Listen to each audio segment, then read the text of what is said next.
nos tempos que passamos, em que nosso pequenino planeta se agita sob o jogo de forças que a cada dia que passa surpreendem a cada um de nós que possua mais atenção ao processo que todos comungamos, chamado vida, nos dias em que passamos, em que 7 bilhões de encarnados estendem os seus dias sob as mais diversas condições psíquicas e materiais,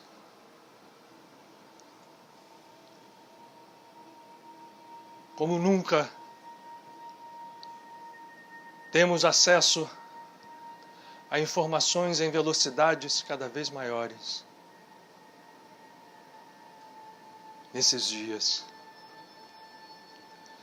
cada ponto de luz que seja aceso em cada consciência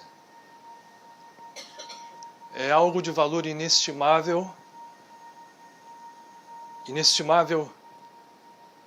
sim, a nossa concepção comum quanto ao poder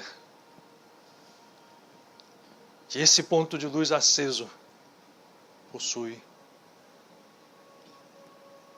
No movimento ainda invisível aos olhos comuns, que prepara a transição de consciência, quiçá de todos aqueles que aqui, nesta nave, que navega pelo espaço, pequenina, ao lado de uma estrela também pequenina, num cosmos que nos parece infinito, mas que certamente será um ponto também, numa grandeza insuspeitada, que aos poucos se nos revela ao olhar atento, mas estupefato.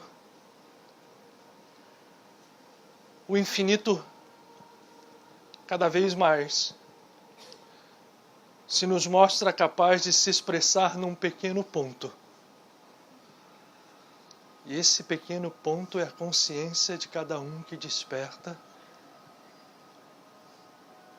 E despertos, esses pontos participam com força insuspeita da onda de renovação que se processa celeremente no planeta e que é percebida em sua superfície como degenerações, guerras, lutas de todos os tipos, mas que no propósito sublime da vida trará um novo planeta, uma nova vida. Isso nos parece às vezes tão longe, mas não nos enganemos. Esse movimento não vem de hoje, esse movimento se estende em planos que não somos capazes de ver com os olhos físicos, restritos aos grilhões de tempo e espaço, naquilo que acreditamos ser a matéria. Esse movimento sublime espera que possamos dar a ele passagem para que nossa consciência desperta seja um infinito agindo. Para isso, é preciso que nos voltemos ao chamado que ecoa por muitas vozes. Avatares, mestres, missionários Consciências de vanguarda nos mostram com suas vidas e seus exemplos do que é capaz a criatura humana quando integrada na completude de sua essência e expressando a grandeza de sua infinita plenitude e consciência, ainda que isso seja e deva ser feito através da humildade, por sua vez absoluta. Os tempos chegados nos falam de um esforço que à primeira vista pode parecer hercúleo, mas quando iniciamos o movimento, surpresas virão. A grandeza infinita tomará lugar através da humildade e do amor incondicional que devem acompanhar a esse esforço. A grandeza infinita tomará lugar. A nossa visão restrita, a nossa visão presa e agrilhoada, aquilo que pensamos ser e existir, quando muito mais é a vida em sua plenitude. E a hora é chegada para que aqueles que se ponham de pé e acendam essa luz, expressem esse poder infinito através de si mesmos e colaborem ativamente para que a redenção se instale sem mais demora, fazendo com que esta pequena esfera que voa pelo cosmos passe iluminada por completo, a dar morada a seres realmente vivos. É hora do triunfo sobre a morte. É hora da vitória. É hora da resiliência absoluta e dos movimentos ousados dentro de nós mesmos. Porque a verdadeira liberdade bate à nossa porta, à espera de que possamos abri-la.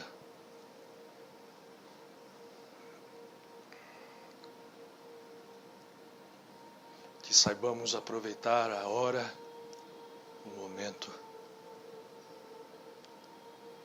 e que possamos celebrar a vida.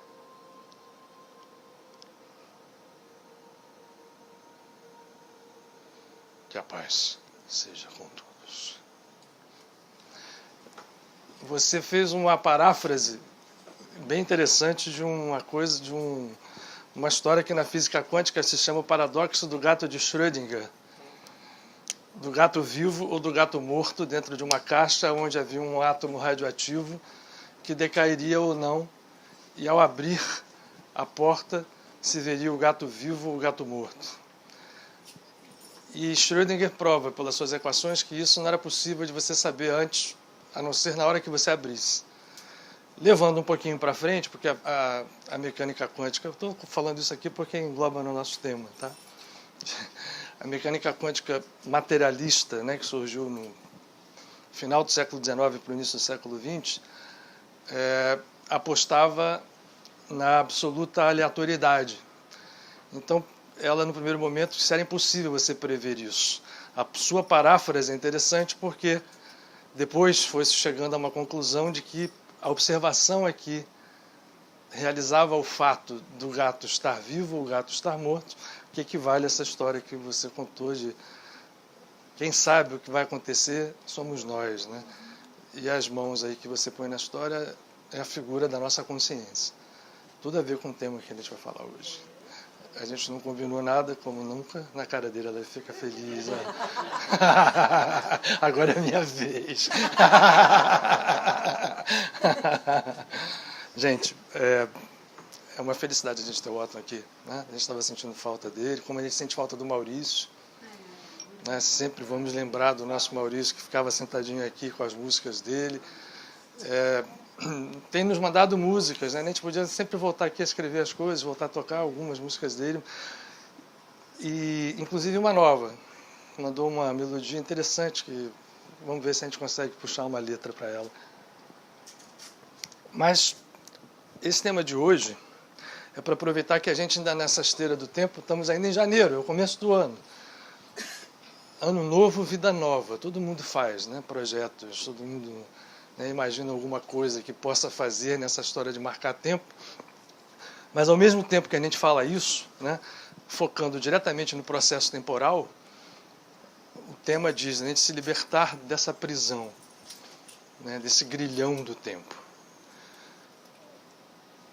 O que tem isso a ver com nossa vida prática? O que eu vou tentar hoje que a gente juntos aqui caminhe nesse trabalho, que não é, eu sempre olho pessoas de primeira vez aqui, não quero assustá-las, mas o trabalho que se faz aqui não é um trabalho de uma palestra no sentido literal dessa palavra, para trazer conhecimentos, enfim. É para a gente compartilhar conhecimentos, vivências e, mais do que isso, um trabalho espiritual.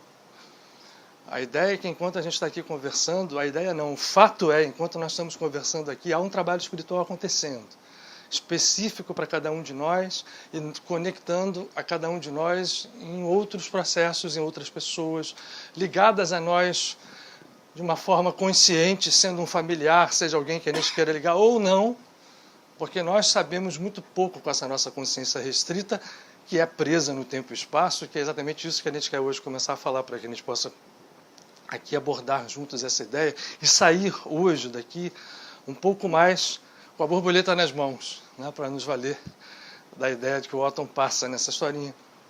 Então, nosso plano de voo, a Cláudia desenhou uma coisa aqui, deixa eu traçar um limite, a gente fala tudo em não limite, mas para que eu não me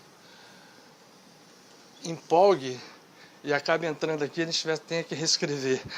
A ideia do nosso plano de voo hoje é que a gente fale um pouco conceitualmente, já que o tempo entra nessa história, para depois sermos um pouco ousados.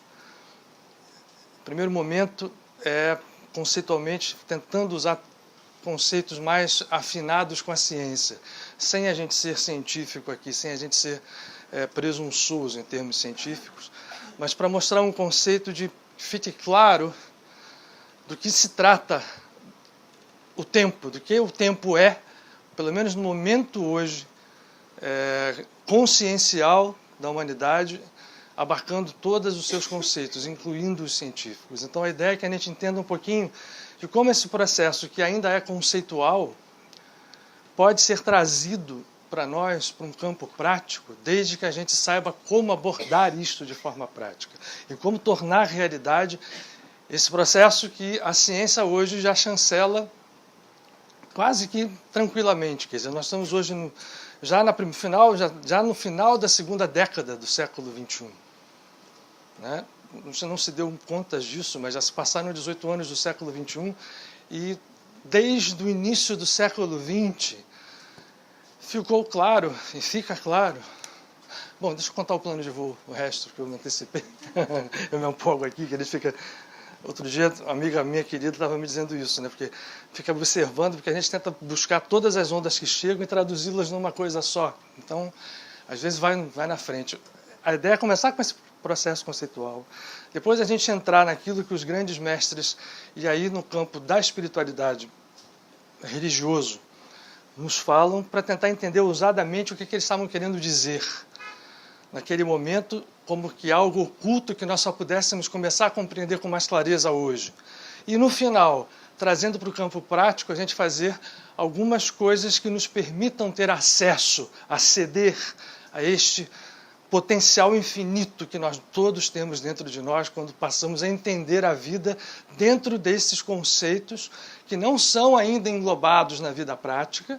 Nós estamos ainda aferroados a conceitos que nos prendem a consciência a estados que não precisam mais ser nossos dominadores ou nossos carcereiros.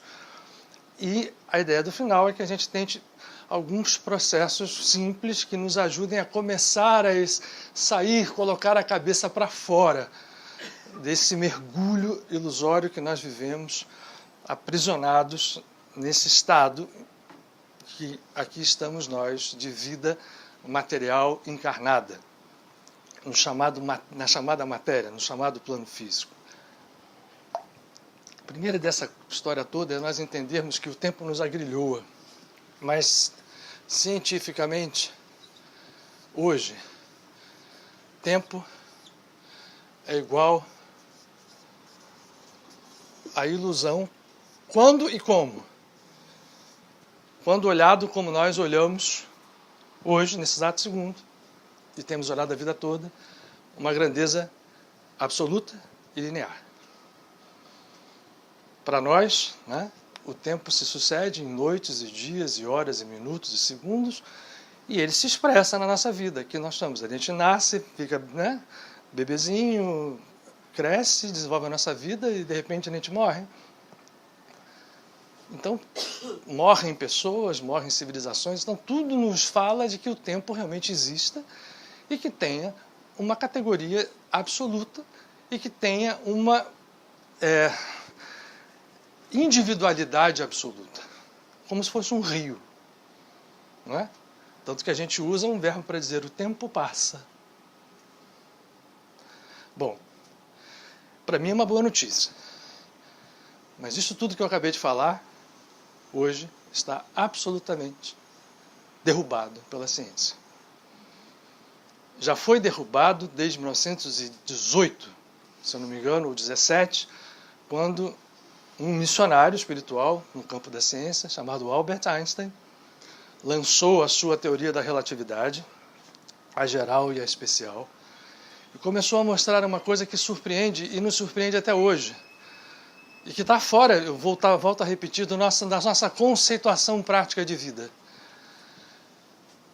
Eu coloquei isso aqui que é o final da linha. Mas Einstein começa dizendo o seguinte: o tempo não é absoluto. Todo mundo já ouviu essa frase. O tempo é relativo. Relativo a quê, cara pálida? Einstein mostra, e aí quando a gente fala em Einstein mostra, isso é demonstrado, foi uma concepção que ele chega, ele mesmo diz, ele nem sabe como foi aquilo, inicialmente traduzido em equações matemáticas, para depois ser provada experimentalmente, incansavelmente. Em vezes não se tem questão mais desse processo. Os laboratórios hoje nos permitem dizer com absoluta precisão de que esse conceito é verdade. É relativo. Relativo a quê? Relativo a parâmetros. Por quê? Porque o tempo não é uma grandeza absoluta, não é uma grandeza individual, não é algo que passa, não é uma grandeza linear que corre e que nós vemos-la passar e carrega na nossa vida, né, os nossos processos biológicos, e carrega a história, e carrega isso tudo. Não. O tempo não anda sem um companheiro. Mais etéreo ainda, o espaço. Einstein descobre que a grandeza tempo e a grandeza espaço compõem algo absolutamente inseparável, que caminham juntos, melhor ainda dizendo, emolduram a vida juntos. A palavra emoldurar é importante. O que diz Einstein? Variações de tempo são acompanhadas de variações de espaço. E o que promove estas variações é algo chamado velocidade. Prometo que eu vou acabar já. Isso aqui não é uma aula de física. E Einstein descobriu uma coisa mais interessante ainda para poder chegar a essa conclusão, de que o espaço e o tempo, e portanto quando vocês leem artigos científicos ou artigos de informação científica em jornal, vocês vão ver muito a expressão o espaço-tempo. Porque para Einstein o espaço-tempo caminha absolutamente junto para Einstein e agora para nós todos, para a ciência como um todo, de maneira que você não consegue olhar para um sem ver o outro e não consegue variar um sem que o outro se expresse na sua variação em contrapartida. E Einstein diz o seguinte: a velocidade determina isso. Normalmente, quando a gente tem velocidades relativas, né, essas velocidades se anulam ou se somam. Por exemplo, se eu tenho um trem vindo numa direção e eu estou indo contra ele, a velocidade de aproximação é a soma da minha em direção a dele e a dele em direção a minha. Isso vale, Einstein vai chegando, para tudo menos para uma velocidade. Vou apagar aqui, tá? A velocidade da luz. Einstein descobriu que a velocidade da luz é uma constante e que ela não varia com essa relatividade. Se eu tiver alguma coisa se movendo à velocidade da luz, eu posso chegar perto dela ou contra ela em velocidades quase próximas, que a velocidade da luz não vai variar. E Einstein então chegou à conclusão de que a velocidade da luz é uma espécie de moldura onde tudo se expressa dentro do nosso tempo e do nosso espaço. E o que ele percebeu? Até chegar à velocidade da luz, quanto mais eu vou aumentando a velocidade, imagine que eu seja capaz de acelerar um objeto a velocidades cada vez maiores e fosse chegando cada vez mais próximo da velocidade da luz. Matematicamente é provado, e aí os filmes de ficção científica estão mostrando que cada vez que eu acelero mais, o tempo vai encurtando e o espaço, por sua vez, também encurta. Se eu vou chegando perto da velocidade da luz, eu chego quase a um ponto em que o tempo para, ou pararia. Vocês já viram aqueles filmes que o sujeito vai para um planeta e a velocidade onde ele está no planeta, ele anda a uma velocidade tão grande, quando ele volta para a Terra ele ainda está novo e todo mundo já envelheceu? Portanto, o tempo vai variar com a velocidade que você expressa e com ele o espaço. O tempo alarga, desculpem, e o espaço encurta. Quanto mais eu acelero, mais o tempo vai dando a impressão de que está parando e mais o espaço vai encurtando. Esse é um conceito muito forte. Para Einstein, nada podia se mover mais do que a velocidade, ou mais veloz do que a velocidade da luz. Essa história hoje está superada. Já se encontram velocidades muito superiores à velocidade da luz. Agora o que nos interessa acaba aqui. Nesse conceito, imagine uma coisa. Vamos pensar juntos. Se eu acelero um objeto a uma velocidade que vai crescendo, então o espaço vai encurtando, o tempo vai alargando, as coisas vão ficando como se fosse uma câmera lenta. Eu chego na velocidade da luz. Para o Einstein não podia acontecer nada, porque senão a matéria acabava o mundo, acabava o conceito. Imagine que eu passei da velocidade da luz. Eu viro um fio e coisas diferentes começam a acontecer. Esse tempo encurtado, esse tempo alargado, quase parado, o espaço encurtado, nos levam a ideias de entrada em outras dimensões. Mas imagine que eu continue acelerando infinitamente, ou tendendo ao infinito. Imagine que eu fosse capaz de dar aumentos de velocidade à proximidade do infinito. Então a velocidade da luz ficou lá para trás. Pensem comigo. Algo que caminha a uma velocidade infinita. Vamos chegar lá, né? Tendendo ao infinito. Para ele existe espaço? Não, né? Porque se eu estou aqui e saio numa velocidade infinita, eu continuo aqui.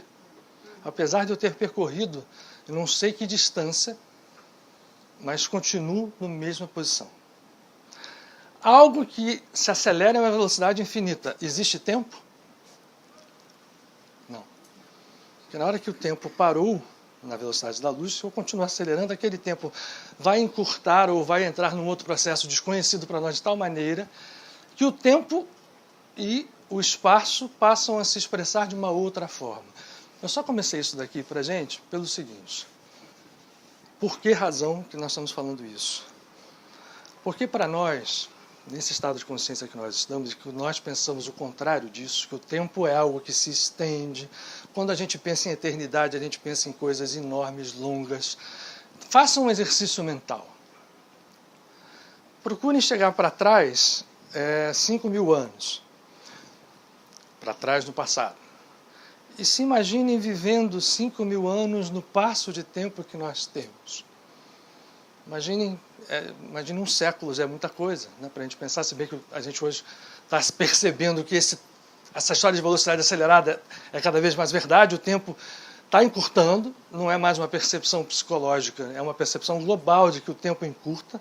Nós já estamos no final de janeiro, o ano começou, janeiro acaba, e acabou o ano daqui a pouco, como foi o ano passado, como foi menos no outro.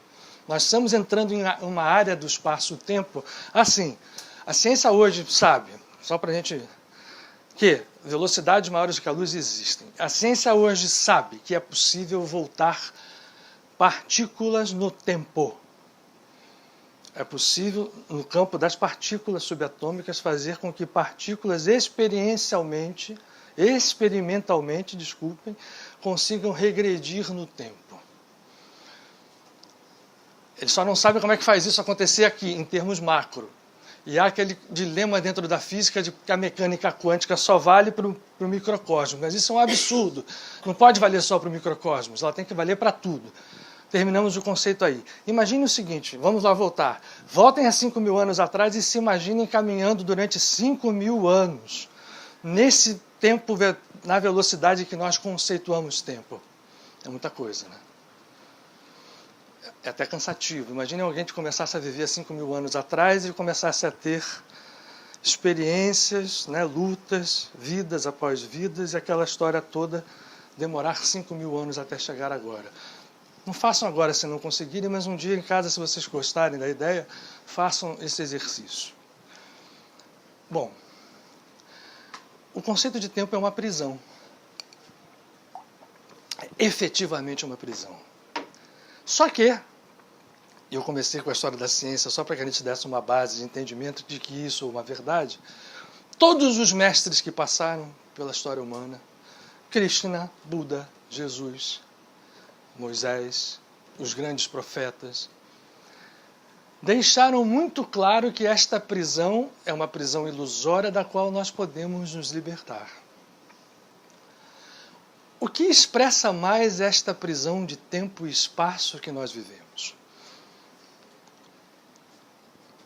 O conceito da linearidade, da extensão linear, ou seja, 5.000 anos é muita coisa, 10.000 é muito mais, 1 milhão é muito mais. A velocidade da luz leva uma medida nova chamada anos-luz, o tempo que a luz demora para percorrer um ano. Imaginem 1 bilhão de anos-luz. Olha o tamanho disso. Esse processo nos segura, ele nos agrilhoa. A palavra é essa. Os grandes mestres mostraram que esse processo é apenas um estado de consciência e que a nossa evolução, o nosso caminho tem que nos levar à libertação desse estado. E não nos submetermos aos domínios e às regras desta prisão. Porque o fato agora é que estamos sob elas. Essa história é conhecida desde que o homem é homem a partir de várias abordagens trazidas por grandes tradições espirituais. Mas vamos trazer uma mais para perto de nós, para o Ocidente, no século XIX, que foi o espiritualismo e o espiritismo, que trouxeram de volta para o Ocidente uma ideia muito interessante para suportar nosso salto de consciência, mas ainda presas a esses grilhões de tempo e espaço. Então colaboraram muito, mas nós precisamos crescer um pouco mais o nosso campo de observação e de trabalho próprio. O Espiritismo traz 2 conceitos. Ele revive um conceito, aliás, deixa claro, inclusive comprova as experiências, um conceito básico. Senão a gente não trabalha com ele. Porque se a gente entendesse que a vida termina com os anos físicos e quando a gente morre fisicamente acabou tudo, hoje com essa velocidade de tempo, caramba, o que nós estamos fazendo aqui? Né? A gente vive, a gente tem anseios, a gente tem, né, para passar por um processo de posteridade, ok, pode embelezar um pouco a história, mas não faz muito sentido. O Espiritismo traz com provas a história de que nós sobrevivemos à morte física e de que a vida se estende em consciência em outros campos. Isso não é também novidade do Espiritismo, isso foi sempre dito, foi sempre vivido, mas o Espiritismo consegue fazer algo que foi muito importante, trazer uma característica muito querida à civilização ocidental, que é prova. Então a gente tem prova nos diversos matizes, esse é uma das grandes contribuições que o Espiritismo dá. A outra, reviver um conceito que ajuda muito a um processo de desentendimento que as religiões ocidentais lidavam desde que começaram com o cristianismo. As religiões ocidentais, que a gente fala de Jesus para lá, que é reviver a reencarnação. Primeiro, nós sobrevivemos e depois a consciência retorna seguidamente em experiências novas, obedecendo a uma lei de causa e efeito, ou seja, recebendo de volta aquilo que ela gerou como causa ou causas a partir de efeitos que vão acontecendo, o que explica, aparentemente e em parte, muitas injustiças que a vida nos mostra. Não explica tudo. E é muito triste quando a gente vê pessoas ortodoxas se agarrarem a verdades. Nada no tempo que a gente vive é absoluto, e tentarem explicar tudo, quando na verdade as coisas são mais profundas, mais amplas. Explica sim muito. Esses dois conceitos são muito importantes. Mas esses conceitos ainda nos falam de um tempo absoluto. Se vocês olharem uma boa parte da literatura espiritualista ou espírita, vocês vão ver que nós somos instados a confiar no tempo, a deixar ao tempo, a fazer com que o tempo seja o curador de tudo e que ele se processe através de reencarnações sucessivas, através do seu movimento, como se ele, tempo, tivesse uma existência autônoma e que esse tempo, como um rio, carregaria as nossas vidas para que nós pudéssemos ir nos redimindo. Gente, isso é verdade. Bom, eu falei isso tudo para no final dizer que isso é verdade. O que eu quero falar? É verdade para quem aceita. Vou explicar depois o que é querer dizer aceita. E quem se deixa estabelecer a partir desse processo, ou se deixa guiar por esse processo. O que é que aceita? Nós todos aqui aceitamos esse processo. Se não tivéssemos aceito, não estávamos aqui nesse momento nascidos, crescidos, vividos com anos físicos, cada um de nós pode contar os seus, anos expressos neste tempo e espaço que a gente falou aqui, relativo, preso num determinado campo vibratório do universo. Aceitamos isso e vivemos sob esta lei. E enquanto estivermos aceitando isto, estaremos sobre ela e o tempo para nós vai se expressar da forma como nós pensamos que ele seja absoluto. Acontece que essa não é a última parada. A última parada não é que você evolua. Porque imagine o seguinte, se for verdade, nós todos que estamos aqui parados ainda vamos ter pela frente muitas reencarnações. E quando a gente planta e semeia e colhe, o nosso processo é uma luta tremenda contra as nossas personalidades e nós repetimos sucessivamente expressões de personalidades, com orgulho, com vaidade, com egoísmo, com disputa, e mal ou bem vamos aos trancos e barrancos num processo que está enclausurado numa armadilha de tempo e espaço. A gente tem que ser ousado. Estamos em tempos de ousadia. Isso faz parte da lei divina? Faz. Sim, claro. Uma lei divina que fica valendo, porque cada vez mais que a consciência desperta, se vai percebendo que as leis valem na medida exata da consciência que trabalha esta lei. Quando eu digo a consciência de cada um. Eu estou dando esse introito grande para a gente chegar em todos os mestres que nos seus ensinamentos, de modo oculto ou de modo mais evidente, estão expostas às saídas dessa armadilha. Porque imagine o seguinte, se eu cometo um crime numa vida e vou ter que pagar por esse crime porque estou preso à lei de causa e efeito, esse processo pode gerar desdobramentos entre o meu ato e o ato de volta que façam isso correr e que levem nesse tempo a milênios.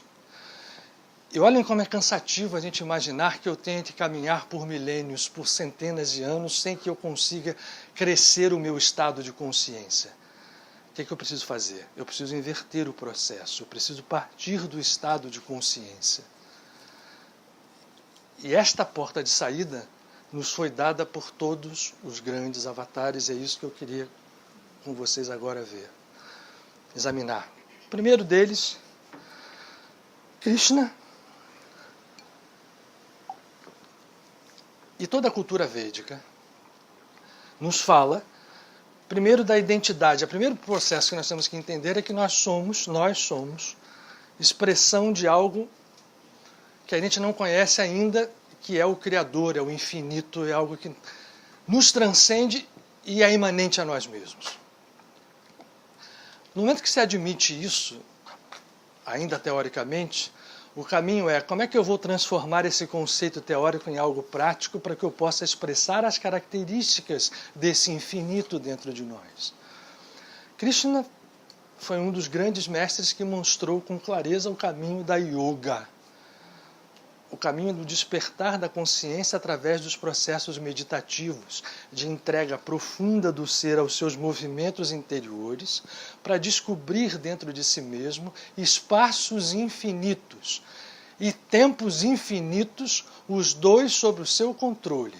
Krishna, ele sintetiza os métodos de yoga que estão em todos os Vedas, e a literatura é vastíssima, deixa claro que não há trabalho de evolução ou de despertar que se faça sem um caminho meditativo. E esse caminho de meditativo, a palavra yoga diz, é você se reunir àquela essência da qual nós promanamos e que, na verdade, não nos separamos dela. O que nós fazemos é fazer com que esta consciência caída, nesse espaço-tempo que eu estou chamando de grilhão, esta consciência caída desse grilhão se liberte. E para isso é preciso que nós comecemos primeiro, e aí Krishna propõe, um caminho meditativo e um caminho de união absoluta com o divino. Eu vejo os grandes mestres como complementares. Eu sempre faço uma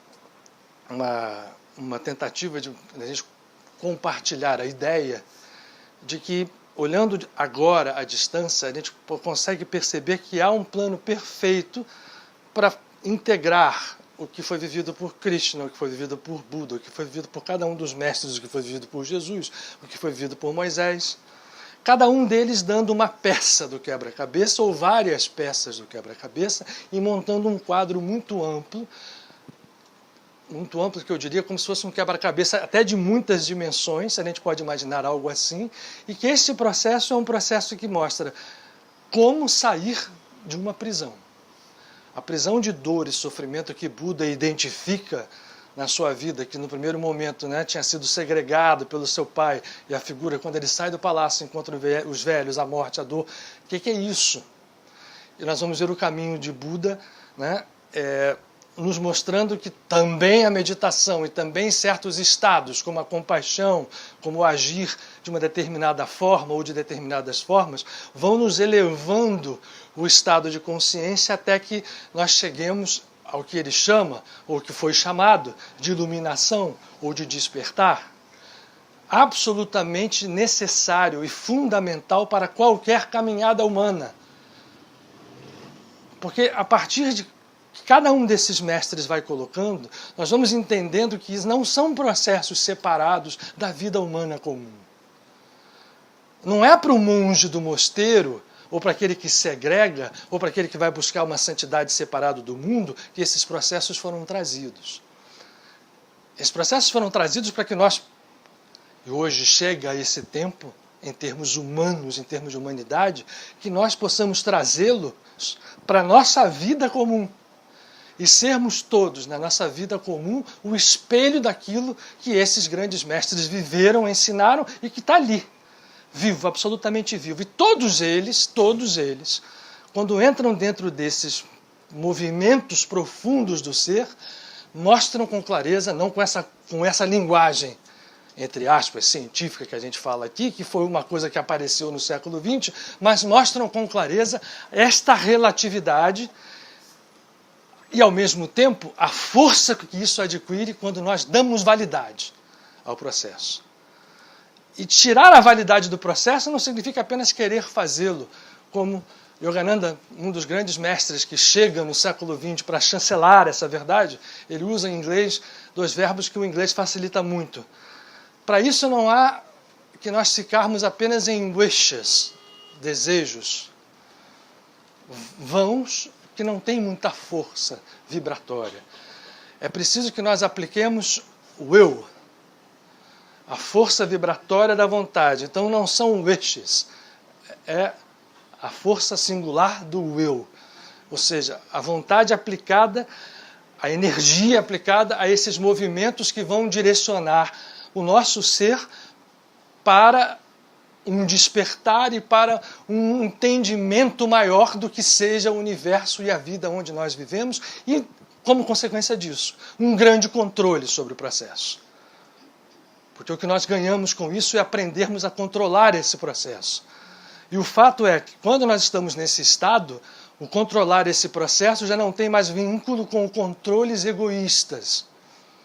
Porque, paradoxalmente, eu preciso, para chegar a ele, quando eu medito, quando eu entro profundamente dentro desses instrumentos profundos do ser, eu vou saindo do ego. E vou ganhando poderes que ultrapassam em muitos poderes egóicos, porque existem poderes egóicos.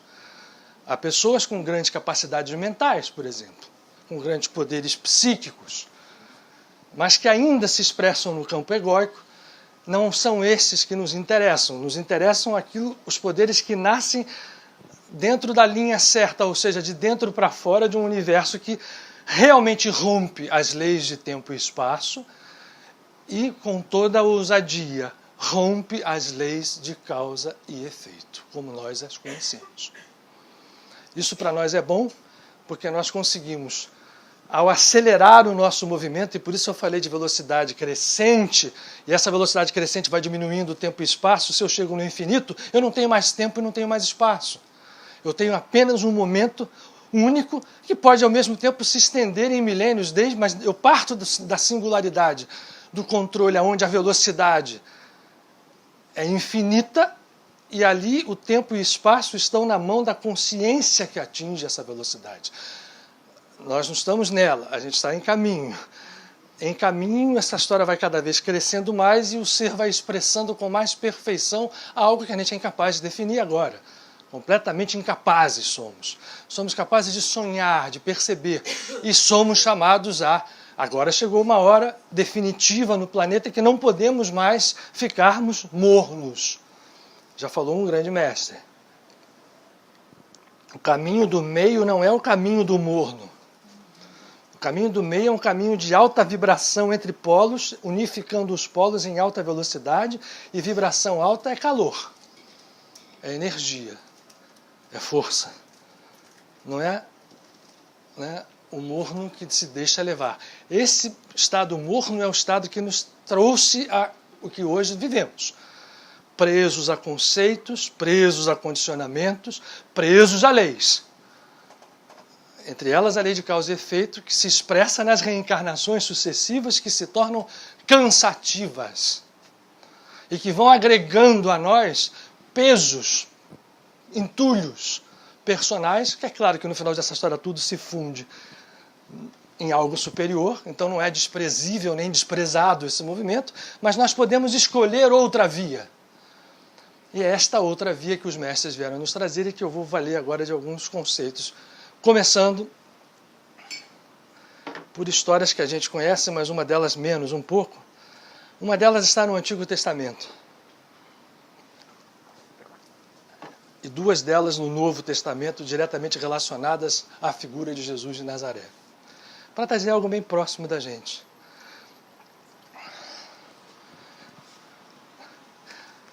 Está na nossa Bíblia, então é fácil, vocês podem lê-la. A primeira está no livro dos Reis, e se refere ao profeta Eliseu, ao profeta Elishaú, que é um profeta que tem muita similaridade com as coisas que fez com Jesus. É até curioso. Yogananda, inclusive, achava que Jesus era a reencarnação de Eliseu. Se vocês olharem a autobiografia de Yogananda tinha uma percepção. Você veja como as coisas são bonitas, né? Importa se for ou não for. É tão secundário isso ao que vale para mesmo. Ele achava que Elias, que era o guru de Eliseu, era João Batista e que se tornou o guru de Jesus rapidamente, mas Jesus, como Eliseu, é uma visão. Outros têm outras visões, nenhuma delas interfere na essência do que seja. O profeta Eliseu tem muitas coisas, volto a dizer, parecidas com a vida de Jesus. Essa parte daqui é muito importante, muito interessante e, olhando por baixo da roupagem, para nós hoje é fundamental, o que a gente está querendo aqui, que é ali nos libertarmos dos grilhões de tempo e no ano novo realmente termos condições de construir vida nova. Reis 4, a multiplicação do azeite da viúva. A mulher de um dos filhos dos profetas, eu estou lendo uma tradução aqui, mas ela é bem fiel, dá para a gente entender o que é. Fez um apelo a Eliseu, o profeta, nestes termos: teu criado, meu marido, está morto. E tu bem sabes que ele era homem do espírito. E agora veio um credor para levar os meus 2 filhos como escravos. E Eliseu perguntou-lhe, porque a mulher estava desesperada: o que eu posso fazer por ti? E agora vem a frase capital para a gente aqui: dize-me o que tens em casa.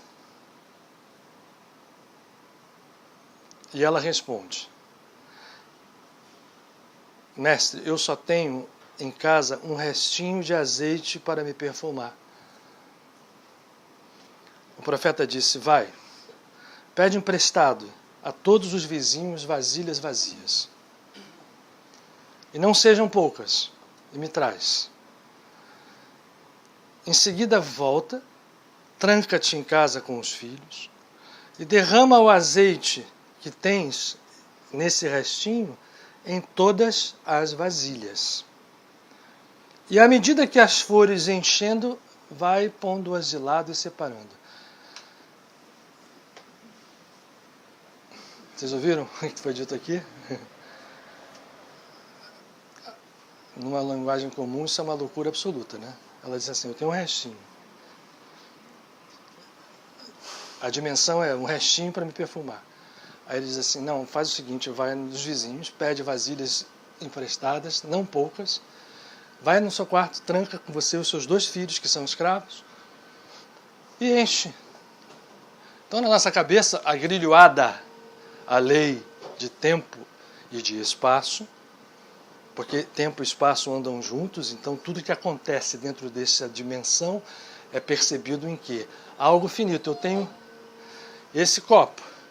Se eu derramar esse copo, eu tiver aqui 500 tonéis e botar a quantidade de água dentro do tonel, eu não vou encher nenhum, né? Quanto mais ir enchendo aqueles que foram trazidos. Olha o que é dito a ela. Você pega o que você tem em casa, enche e vai enchendo. E à medida que você for enchendo, você vai separando. Tá? E ela fez. A viúva se retirou, fechou a porta atrás de si e dos filhos, e eles lhe passavam as vasilhas, enquanto ela as ia enchendo. Quando todas as vasilhas estavam cheias, ela disse ao filho: traze mais uma. Mas ele respondeu: não há mais, mãe. Então o azeite parou de correr. Depois ela foi contar ao homem de Deus, Eliseu, o que havia acontecido, e esse disse: vai, vende o azeite, paga a tua dívida, com o que sobrar poderás viver com teus filhos. Isso aqui é de uma profundidade absurda, absoluta. Vamos começar a analisar essa história, que eu tenho 2 outras para contar para vocês.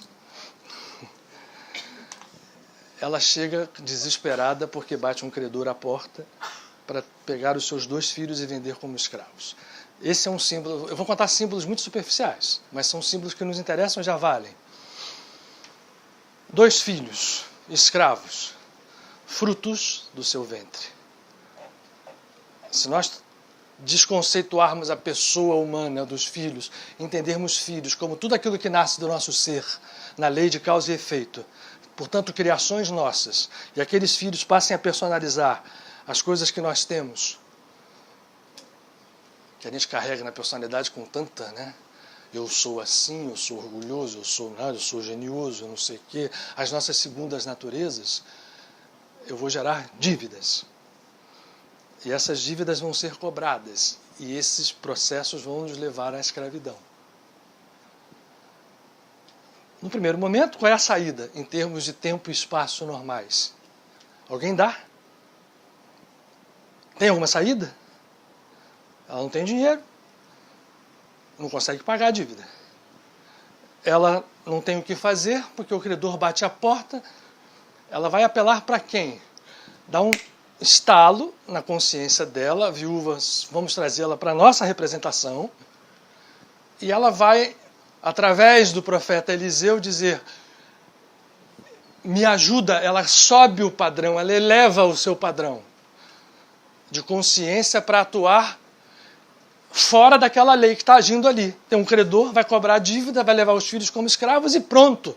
Eles vão ser escravos. Por quantos anos, não sei. Se viverão ou morrerão, não sei. O que o profeta fala para ela? O que você tem em casa?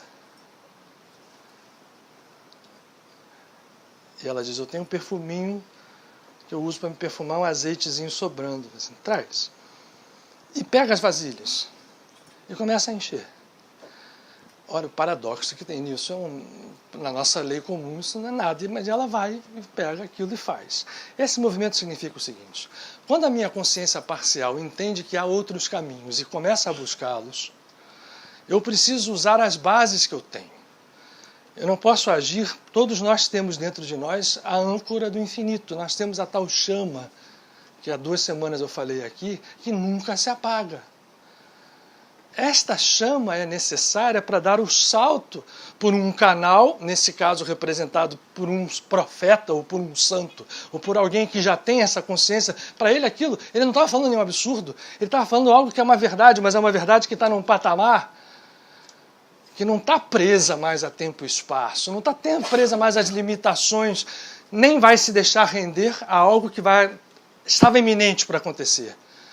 A escravidão dos filhos, ele diz: traz o que você tem. E aí ele pega, enche ali, e você se tranca com seus filhos no seu quarto superior, leva todo mundo para lá e passa a fazer eles trabalharem, e vai enchendo, encheu, até que acabou. E quando acabou, parou de correr o azeite, aquilo serviu, você vende, paga as suas dívidas e vive do resto.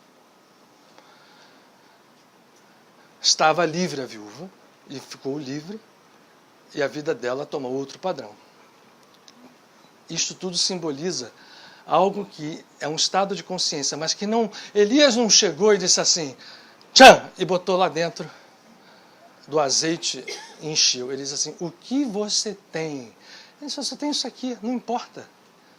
É muito, é pouco. Olha como a grandeza que nós... as grandezas lineares morrem aqui. Os nossos conceitos de precisão de que eu preciso de muitos anos para viver, de muitas encarnações, de milênios para... Não. Um pouquinho de azeite, um movimento de consciência.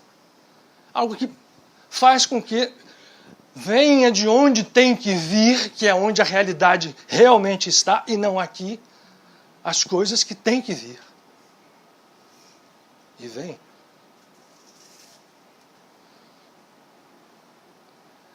Outra história, a gente vai para o Novo Testamento, ou para o Evangelho. Jesus conta uma história, duas, muito estranhas, que há algum tempo eu não repito aqui. Vou acelerar um pouquinho, que a gente tem que fazer um trabalho prático hoje, senão saímos daqui, né, sem...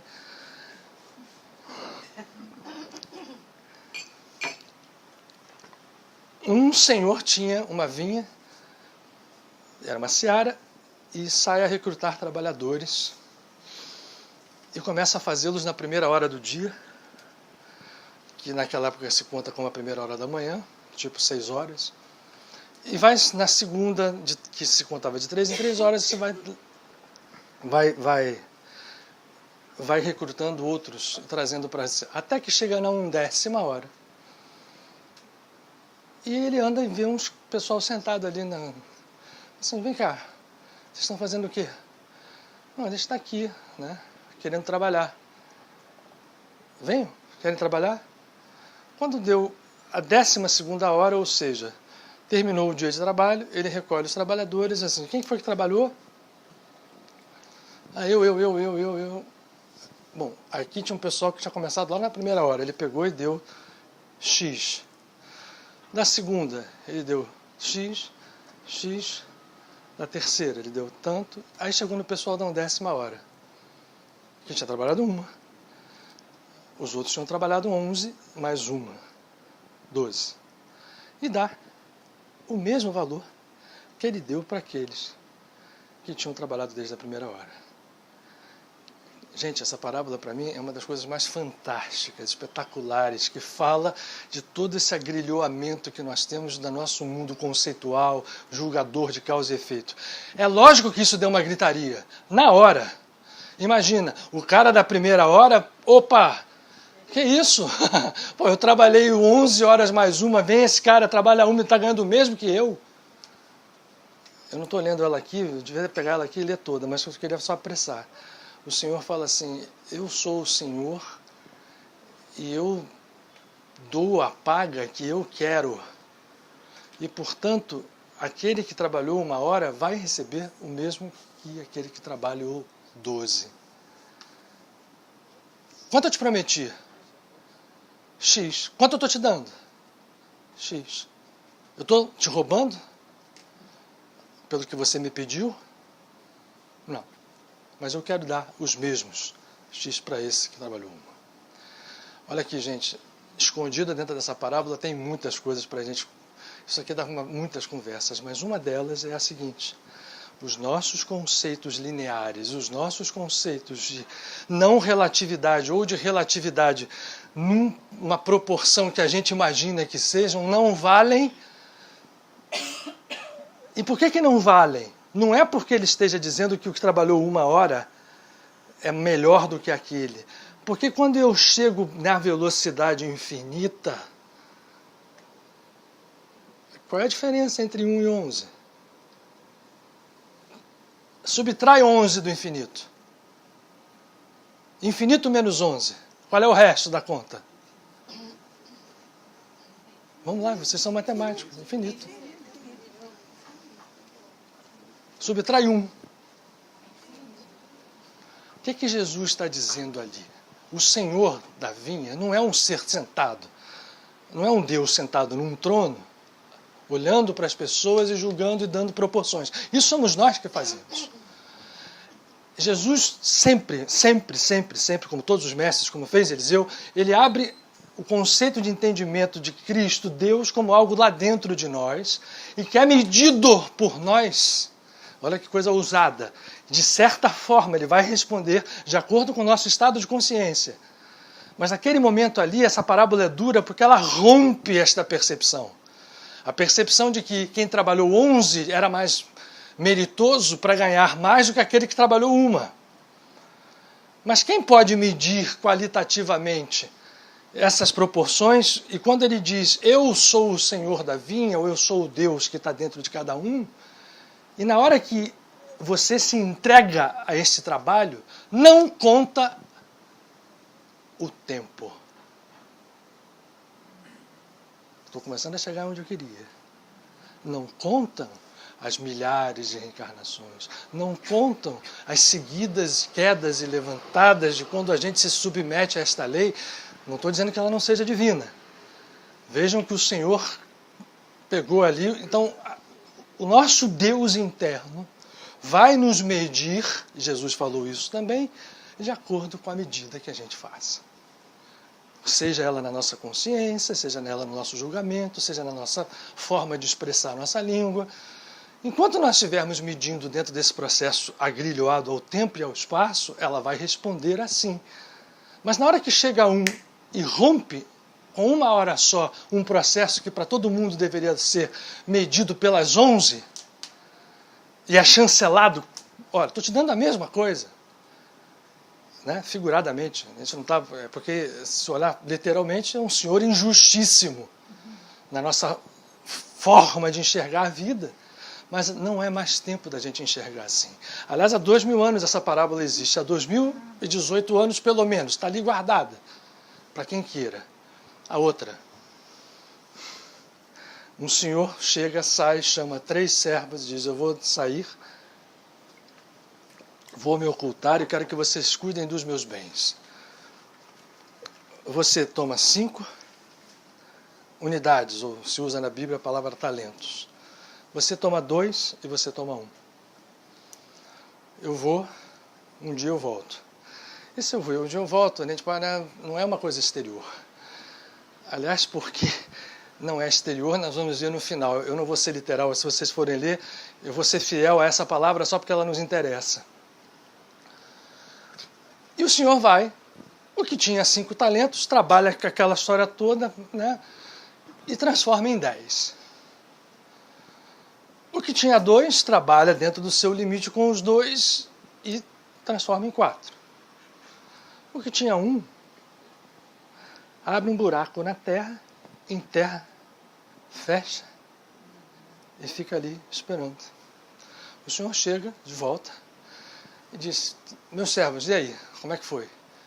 Veio de 5, estou aqui. Trabalhei assim, fiz assado. A gente usa essa história. Vamos na saída do grilhão espaço-tempo, do grilhão quantitativo. Essa é a nossa ideia aqui.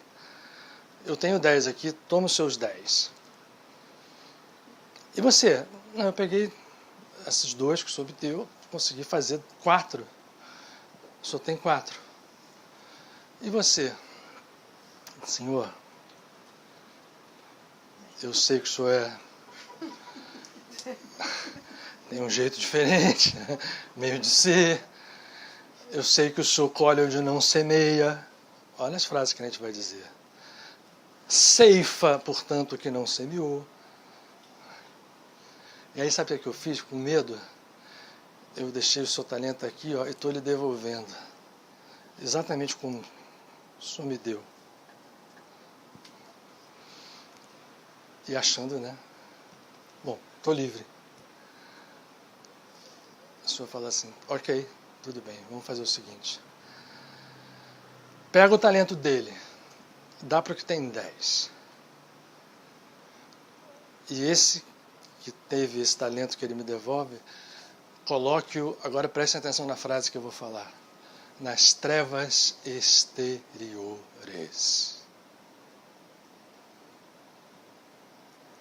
Essa frase é uma frase capital para entender essa parábola. Imagine que deve ter havido um chororô, uma gritaria, porque eu estou lhe devolvendo. Era melhor que você tivesse entregue isso para outras pessoas e não tivesse posto na terra. Quais são os símbolos que a gente tem? Botar na terra, enterrar, significa exatamente isso. Esse talento, a outra parábola nos auxilia. 10 e 1, não tem. Ele termina assim. Porque há aquele craseado que tem, muito lhe será dado. E há aquele que pensa que tem, até isso que ele pensa que tem, lhe será tirado. É dura, mas é verdadeira, porque ela nos fala de o que nós precisamos é encontrar a real significação da vida. Ter 10 talentos não significa ter 10 talentos materialmente. Ele deixa bem claro isso, né? Para quem olha a parábola com esses olhos. Primeiro, enterrou na terra. Eu deixo enterrado aqui, nessa consciência parcial que a gente vive, sob a lei da reencarnação, que nada mais é do que devolver a mesma coisa. É a roda do Sansara, do Buda. Cheio dos meus medos, cheio dos meus orgulhos, cheio das minhas vaidades, cheio dos meus egoísmos, cheio de tudo aquilo que expressa o meu ego distorcido, e eu vou devolver aquilo na medida que eu... E isso, de repente, vai ser retirado de mim.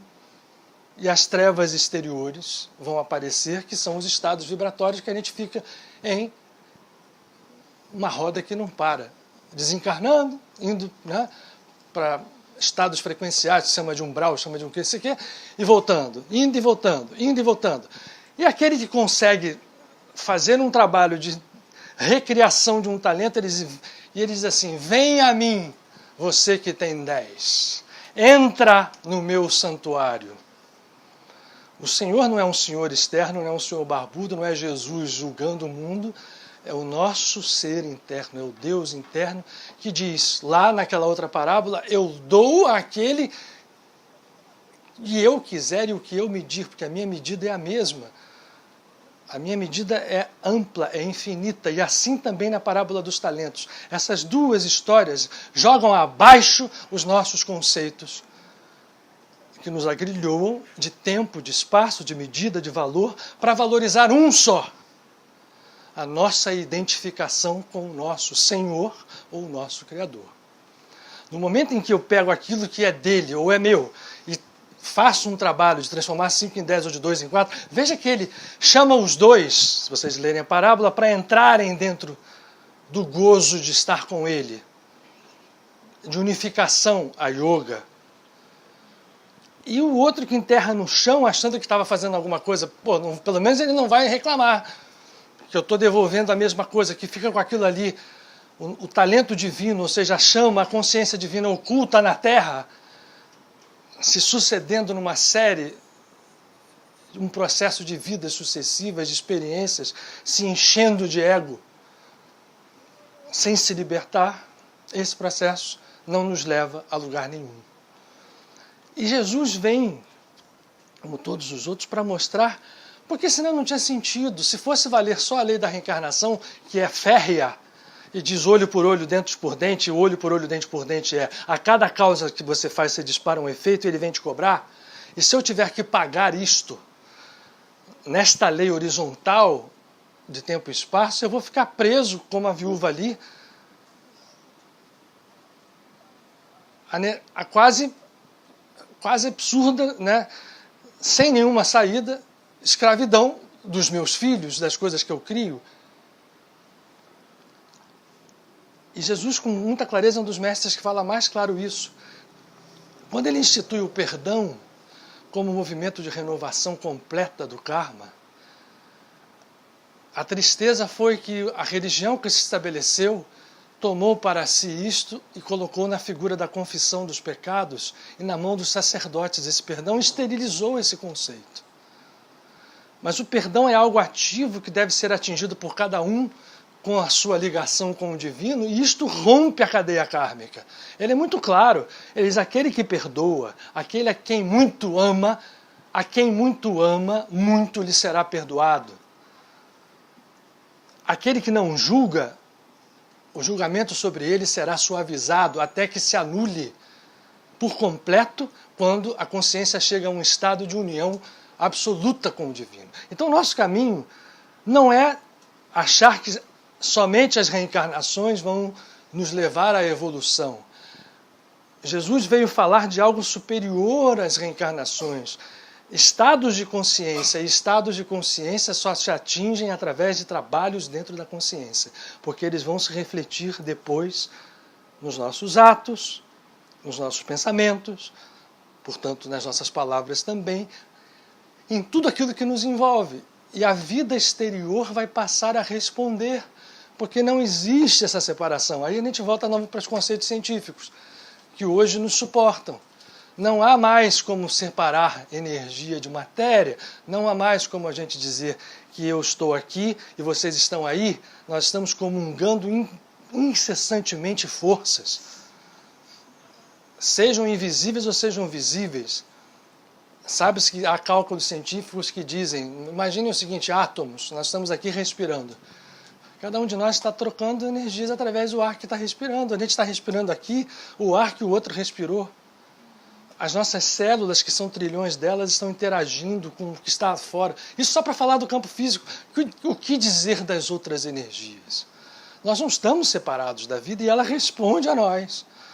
Principalmente aí, o ensinamento dos grandes mestres é o nosso estado de consciência. É dali que tudo nasce. É desse fogo que não se apaga que nós temos que partir para acender o restante da fogueira. Voltando a Jesus, para terminar, aqui agora eu vou fazer o... Ele diz, eu vim ao mundo para atacar fogo e quero que esse fogo arda logo. Está se falando desse fogo interior. Bom, e também fala, no dito Sermão da Montanha, que a saída para isso, e é o primeiro chamado do Sermão da Montanha, bem-aventurado aquele que se faz pobre, ou que tem espírito de pobre. O que é isso, espírito de pobre? Olha o paradoxo também. Espírito de pobre é o seguinte: eu não sou nada enquanto eu enxergo as coisas pelo ego. Quando eu começo a enxergar que o meu ego é nada, eu abro mão de tudo isto, abro mão do meu orgulho, da minha capacidade de julgar, e eu me transformo num pobre no bom sentido. Porque o final desta frase é: porque deles é o reino. E Jesus também é claro. Quando eu falo Jesus, não é a figura física religiosa de Jesus, não. É o estado de consciência que ele representa. E que ele quer que se espelhe em cada um de nós, como todos os grandes avatares querem. Porque deles é o reino. E ele diz: o reino não está lá, não está aqui, não está no céu, não está depois que você morre. O reino está nesse exato momento dentro de cada um de vocês. E é assim que ele precisa surgir. Então, deles é o reino. Bem-aventurado é o pobre, aquele que eu não sou nada no meu ego. Eu sou tudo, porque ao entender que eu não sou nada, eu conquisto um reino. Como é que a gente chega nesse reino? Através da meditação, através da oração, porque a oração não é nada do que a gente imagina. A oração é um conduto que nos linka a esses estados superiores, então, quando ela é bem entendida, bem utilizada. E de tudo que coroa ou que vai em torno disso. O Otton brincou a história do... Para a gente falar de métodos, todos os grandes avatares ensinaram métodos para a gente. Mal ou bem, não vou a palavra mal, sempre bem, usaram métodos absolutamente todos eles eficazes. E que são muitos para que a gente possa se afinar. Ora, eu gosto mais de uma meditação que me relaciona com o trabalho todo de Jesus. Há várias. Eu me relaciono com uma que liga ao Zen, como um mantra que todo mundo conhece, o Nam-myoho Renge-kyo, que vem da experiência búdica do Zen, e cada uma dessas palavras aciona determinados estados ou fontes vibratórias, mantrificando isto, porque a voz física é um dos instrumentos que a gente pode trabalhar para entrar em estados superiores, até que, sempre falando do Otton hoje, o silêncio possa falar entre as palavras e depois na ausência delas. Mas eu preciso... O mantra serve para que eu vá acelerando os estados interiores, e em algum momento eu não preciso mais dele, mas se eu, por exemplo, uso Nam-myoho Renge-kyo, Nam-myoho Renge-kyo, Nam-myoho Renge-kyo, começo a repetir ou um mantra budista tibetano ou algo cabalista, esses processos nos ajudam a entrar. Mas eu tenho uma coisa muito simples, que não precisa nada disso, que eu gostaria de compartilhar com vocês, de propor. Porque o tema da palestra é Ano Novo, Vida Nova, né? Então, eu diria o seguinte: para a gente começar um ano e construir, todo mundo tem anseios. Eu diria o seguinte: escolham. Vamos lá, o ano tem 4 trimestres, né? Então vamos escolher 4 temas e vamos trabalhar nesses temas cada um trimestre. Um tema interno e algo externo. Ou seja, algo que eu queira mudar dentro de mim mesmo, um estado que eu tenha, né, um estado depressivo, uma reatividade que eu tenha, mais orgulho, eu falo mal logo das pessoas, eu adoro julgar, enfim. Acho que se a gente for fazer, 4 não vai caber. Mas vamos lá, passo a passo, ainda que a gente consiga muitas coisas. E aí tem umas formas de meditação muito simples, mas que dão um resultado absurdo. E isso não quer dizer que eu não esteja recomendando as outras. Muitos de vocês certamente conhecem todas as outras que são validíssimas, devem e podem continuar a fazê-lo. Mas eu diria o seguinte: eu escolho 2 temas, então vamos lá. Eu quero ser menos orgulhoso e eu tenho algo que eu vou escolher na minha vida exterior. Eu quero conquistar uma determinada situação de vida. É bom até que eu faça, quer outra dica? Pede para um terceiro. Começa pedindo para a situação de alguém que não você melhorar. Isso imediatamente aciona a sua, tá? Porque essa lei também é absoluta. Todo dia de manhã, quando a gente levanta, né? Normalmente o nosso levantar de quase todos nós é estabanado, né? A gente levanta ao som do despertador, a gente levanta na pressão de compromissos, a gente levanta querendo ver o jornal.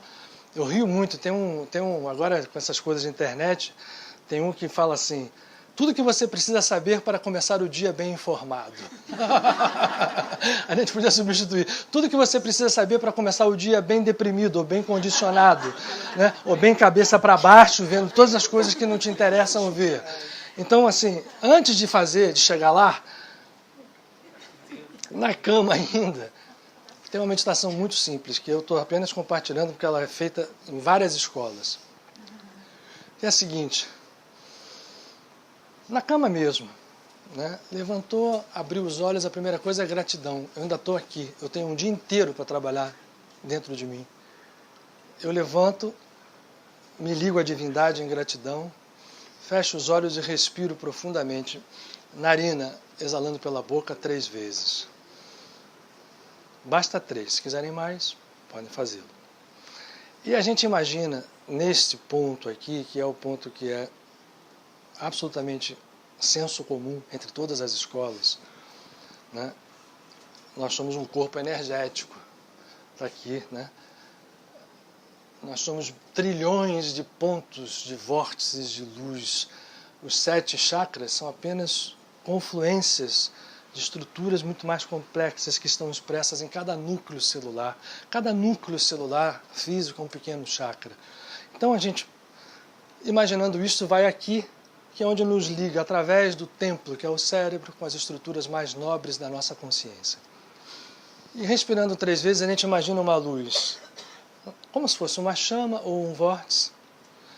Isso de imaginar pode parecer criar ilusões, mas não. A distorção é o que a gente passa aqui. Imaginar é você imaginação. No final tem a palavra ação. Eu ponho uma imagem e transformo essa imagem em ação e faço com que a coisa se funda. Eu começo a ver uma luz que aqui está. Essa luz toma a cor que vier a nós. Normalmente virá, aí eu já vou condicionar vocês, mas vai vir algo parecido com um azul, como um dourado, um prateado, enfim. São as cores que aparecem ali normalmente. Mas pode aparecer outra. E aí vocês dão um sorriso, gente. Olho fechado, ninguém precisa ver. Deem um sorriso, e neste sorriso, mesmo que forçado, mesmo que o dia não seja aquele dia que esteja pedindo um sorriso, que esteja pedindo ao contrário, façam isso. E imaginem que essa chama começa a crescer e passar pelo corpo inteiro, chegue no coração, e aqui, depois disso, você projete a força dentro desses 2 propósitos escolhidos. O que a gente quer para interiormente melhorar e o que a gente quer fazer se tornar realidade no campo físico. Esse processo vai equivaler, eu contei essas histórias todas aqui para criar analogias. Isto é o azeitezinho. É o nosso azeite. Tá? É ali que vai começar. A cabeça lá dentro. Podem acreditar que é mais do que isso. E a gente faz isso todo dia. Se esquecer um dia, faz no outro, faz no outro. Hoje é janeiro. Se vocês quiserem topar esse desafio e a gente fazer, quando chegar julho, né? Quem são os 3 semestres? É junho, né? Abril, agora já acabou janeiro. Mas enfim, façam 3 meses para já passou um janeiro, enfim. Mas me falem quando vocês começarem a sentir ou não, mas percebam que isso tem um valor absoluto. O sorriso é fundamental. E eu tenho certeza que a partir do momento que vocês experimentem isso, vocês serão levados naturalmente, cada um de vocês, pelos seus guias espirituais, a caminhar para adaptar as suas situações próprias. Isso vai se tornar algo que, se vocês realmente seguirem, vocês vão ver que é impossível se levantar e sair para o dia se não fizer isso. É falta como aquela falta que o café da manhã faz. É um café, é um alimento espiritual. E repitam à noite, na hora de dormir.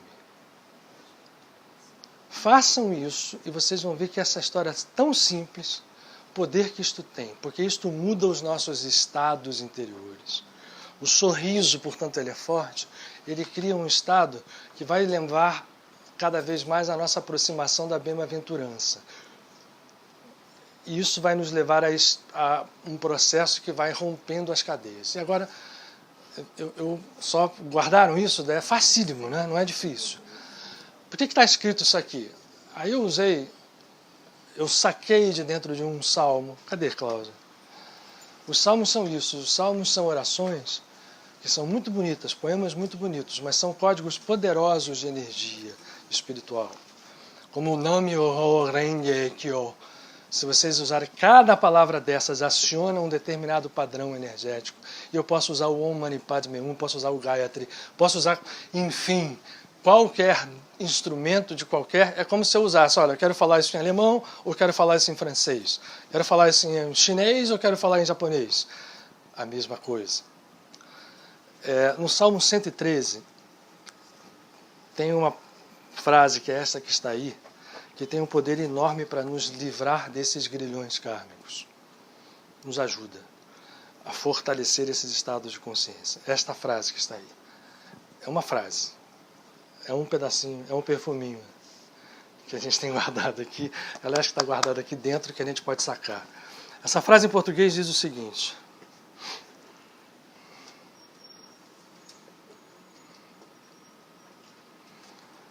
do pó ele levanta o pobre, do monturo o indigente, e pronto. Do pó ele levanta o pobre e do monturo o indigente. O que é o pó e o que é o monturo? A gente já sabe. Tudo isso aí, o tempo, o espaço, físicos, a velocidade da luz, o grilhão reencarnatório. Quem é ele? Ele é o nosso Deus interior. Aliás, última coisa. Sabe onde é que está escrito esse Deus traduzido no hebraico, na palavra Asher? Vocês já ouviram falar do eu, quando Moisés chega perto de Deus, ouve eu sou o que sou? Não é que todo mundo, eu sou o que sou? Ehyeh, Asher, Ehyeh, em hebraico. Duas palavras iguais, são dois nomes divinos, um nome divino repetido duas vezes, Ehyeh. Asher, que está ali no meio. O valor numérico de Asher é o mesmo da expressão Olam HaSechel, a consciência infinita. Então ele diz, eu sou, pelo valor numérico eu equivalho a Asher, a expressão Olam HaSechel, e a palavra Olam pode ser lida a Elen, que significa consciência. Eu sou a consciência infinita que sou. E ele é que tira a gente do monturo. Então, ele tira a gente do monturo. Em hebraico, Mekimi me'afar dal me'ashpot yarin evion. Se vocês quiserem usar o hebraico como um mantra, porque é bom, por exemplo, eu falo Nam-myoho Renge Kyo, eu não sei o japonês o que significa exatamente, mas ou o sânscrito que faz no mantra que eu vou fazer, mas o tom vibratório, a expressão usada, ela abre caminhos que a consciência vai atrás. Então, a minha sugestão é que vocês, se quiserem, usem no Salmo 113, esta passagem número 7, que é do pó, ele levanta o pobre, o tal pobre que estava lá, vai aparecer de novo lá no Sermão das Bem-aventuranças, porque abriu mão do seu ego, e do monturo o indigente.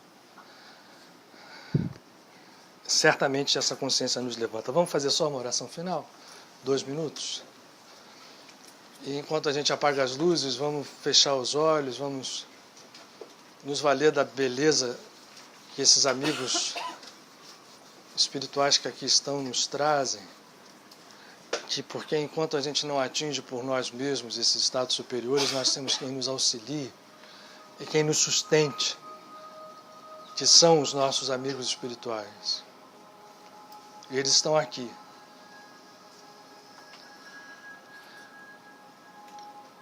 E em movimentos sublimes da alma, por amor, eles assumem por nós algumas responsabilidades e alguns compromissos espirituais e, como fiadores, pagam as nossas dívidas e nos permitem continuar a caminhar. A grandeza da lei vai a esse ponto, e é na luz desses amigos que nós queremos nesse momento mergulhar, abrindo nosso coração ao toque sublime dessa luz que nos faz, ao menos, vislumbrar o estado desperto. E que nós possamos meditar para um dia como o Buda,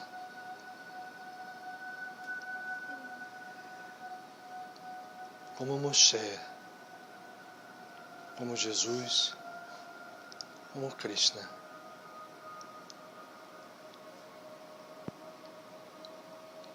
Expressar o poder da divindade através de nós. Romper os grilhões. Até a nossa alma está presa na teia dos milênios. Mas que ao serem tocados por esta força, como o céu escuro da noite clareia ao toque da aurora, esses milênios se desfazem. São como um dia, e nesse dia supremo a nossa vitória se acompanha da vitória de todos aqueles que estão ao nosso lado. Que o maior do amor, a maior das caridades, é que nós levemos conosco as ovelhas nossas irmãs.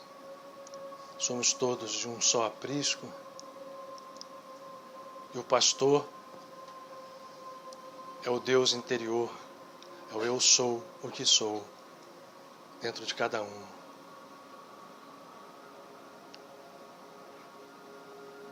A maior caridade é que todos, sem exceção, estejam reunidos ao chamado da voz do pastor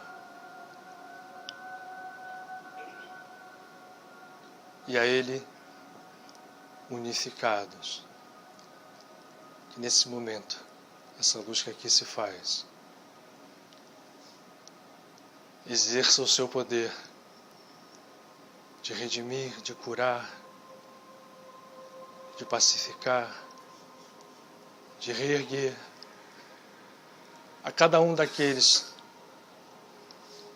por quem nesse instante passe o nosso pensamento,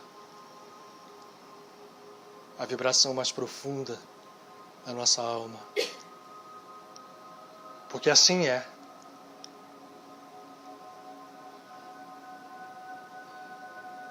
Os mais amados, os mais próximos, e aqueles que sequer conheçamos com olhos e consciência física, mas que estão unidos a nós nesse momento em que a oração brota de nosso ser como fonte viva e simples e pura.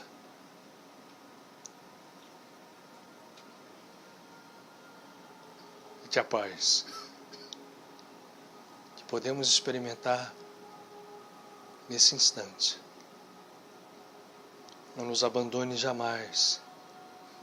Que a alegria, que a luz sejam nossas companheiras inseparáveis, até que nós sejamos elas mesmas.